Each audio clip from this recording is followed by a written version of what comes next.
தங்கம் என்னதான் பழசா இருந்தாலும் காசு நிறைய தருவாங்க. அதே மாதிரி தாங்க பழைய பட்டு பொருள் கொடுத்தா நிறைய காசு வந்து தருவேன் அப்படின்னாங்க. சரி ஓகே உண்மையா அப்படின்னு டெஸ்ட் பண்ணி பார்க்கணும்னு சொல்லிட்டு நம்ம ஈரோட்ல இருக்கிற கன்னிகா பட்டு சென்டருக்கு போய் எங்க பழைய படம் கொடுத்தோம். அது கொடுத்த அண்ணன் வந்து என்ன சொல்றாங்க நீங்க வந்து கேட்கல.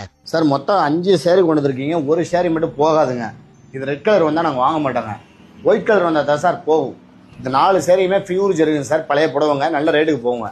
இந்த 4 சேரி எவ்வளோக்கு போகணும்னு கேட்டிங்கன்னா 63,500 ரூபாய்க்கு போகுங்க இந்த 4 சேரிங்க. ஆனால் ஈரோட்டில் இருந்து வர முடியாதவங்களுக்கு ஒரு சலுகைங்க, சேரீஸை அனுப்பிச்சி விட்டு வாட்ஸ்அப்பில் ரேட்டை தெரிஞ்சுக்கலாங்க.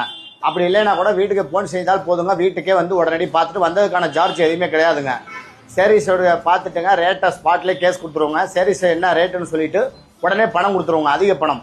நம்ம பிரான்ச் எங்கே இருக்குன்னு கேட்டிங்கன்னா சென்னை, கோவை, ஈரோடு, திருப்பூரில் இருக்குதுங்க. நம்ம கடை எங்கே லொக்கேஷனாக இருக்குன்னு கேட்டிங்கன்னா Erode RK road Kalyan jewellers நகைக்கடை ஆப்போசிட் ஏவிஆர் கடை பக்கத்துலங்க நம்ம கடைங்க. கடை பேர் வந்து கன்னிகா பட்டு சென்டருங்க, ஈரோடுங்க.